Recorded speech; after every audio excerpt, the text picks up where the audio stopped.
लोग लगातार बोलते रहते हैं, फिर भी उनकी बात किसी तक पहुंचती ही नहीं। यही फर्क है शब्दों और मौन के बीच।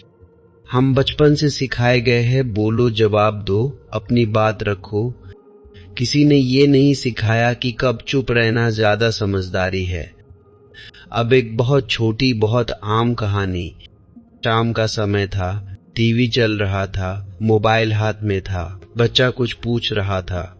माँ ने सुना नहीं, पिता ने सुना नहीं, बच्चा चुप हो गया।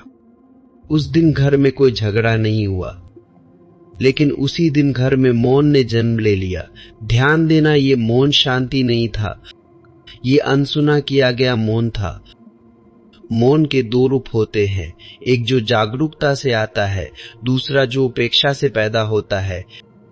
पहला ताकत देता है, दूसरा रिश्तों को धीरे धीरे मार देता है।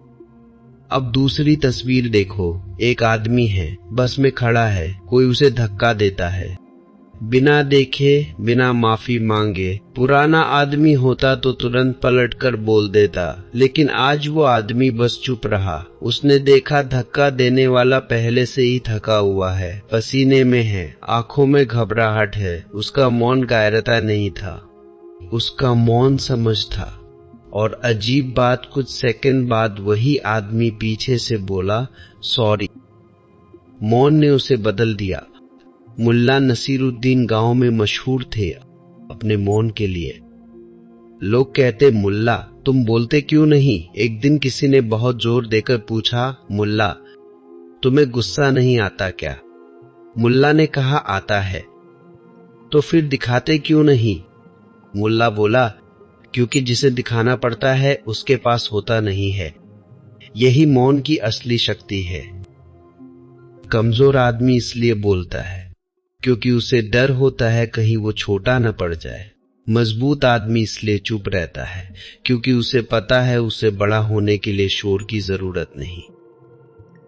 मौन का मतलब ये नहीं कि तुम्हारे पास कहने को कुछ नहीं है। मौन का मतलब है तुम जानते हो क्या कहना जरूरी है और क्या नहीं। एक और बहुत रोजमर्रा की घटना। दो दोस्त हैं, एक हमेशा शिकायत करता है, दूसरा ज्यादातर सुनता है। एक दिन पहला दोस्त बोला, तू कुछ बोलता क्यों नहीं? मैं ही बोलता रहता हूं। दूसरे ने कहा, मैं इसलिए चुप हूं ताकि तुझे खुद सुनने का मौका मिल सके। और वही दिन था जब पहले दोस्त ने पहली बार खुद को सुना।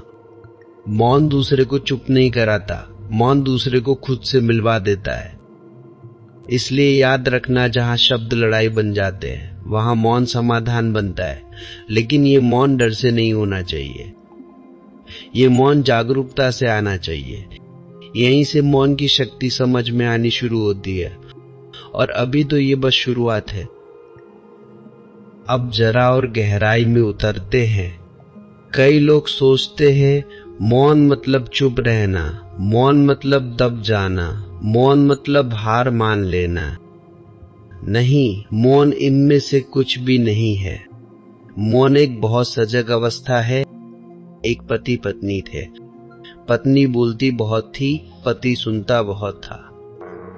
लोग कहते ये आदमी दबा हुआ है। एक दिन पत्नी बहुत नाराज थी। उसने बहुत कुछ कहा, आरोप लगाए, पुरानी बातें निकाली। पति चुप रहा। पत्नी और तेज हो गई क्योंकि उसे जवाब चाहिए था, लेकिन पति बस सुनता रहा। कुछ देर बाद पत्नी रोने लगी। अब ध्यान देना, ये रोना झगड़े की हार नहीं था, ये रोना दिल के खुलने का संकेत था। थोड़ी देर बाद पत्नी ने कहा, तुम कुछ कहते क्यों नहीं? पति बोला, क्योंकि अगर मैं बोलता तो तुम सुन नहीं पाती। यही मौन की शक्ति है। मौन सामने वाले को लड़ने का मौका नहीं देता, मौन उसे थकने का मौका देता है। और जब थकान आती है तो सच बाहर आता है। मुल्ला नसीरुद्दीन एक दिन बहुत देर तक चुप बैठे थे। किसी ने पूछा, मुल्ला आज ज्यादा चुप क्यों हो? मुल्ला बोले, आज मैंने अपने शब्दों को छुट्टी दे दी है। क्यों? क्योंकि कल उन्होंने बहुत गड़बड़ कर दी थी। मौन कभी कभी शब्दों की सफाई भी है। अब एक जरूरी बात समझो, अगर तुम हर बात पर बोलते हो तो शब्द सस्ते हो जाते हैं और जब तुम जरूरत पर बोलते हो तो शब्द वजनदार हो जाते हैं। मौन शब्दों को ताकत देता है। याद रखना, जो आदमी हमेशा बोलता है उसे सुनने वाला कोई नहीं होता, और जो आदमी ठीक जगह चुप रहता है उसे सब सुनते हैं। मौन रिश्तों को कमजोर नहीं करता, गलत मौन करता है। सजग मौन रिश्तों को सुरक्षित करता है, और इसी सजग मौन से जन्म लेती है भीतर की शक्ति, जहां कोई भी तुम्हें हिला नहीं पाता,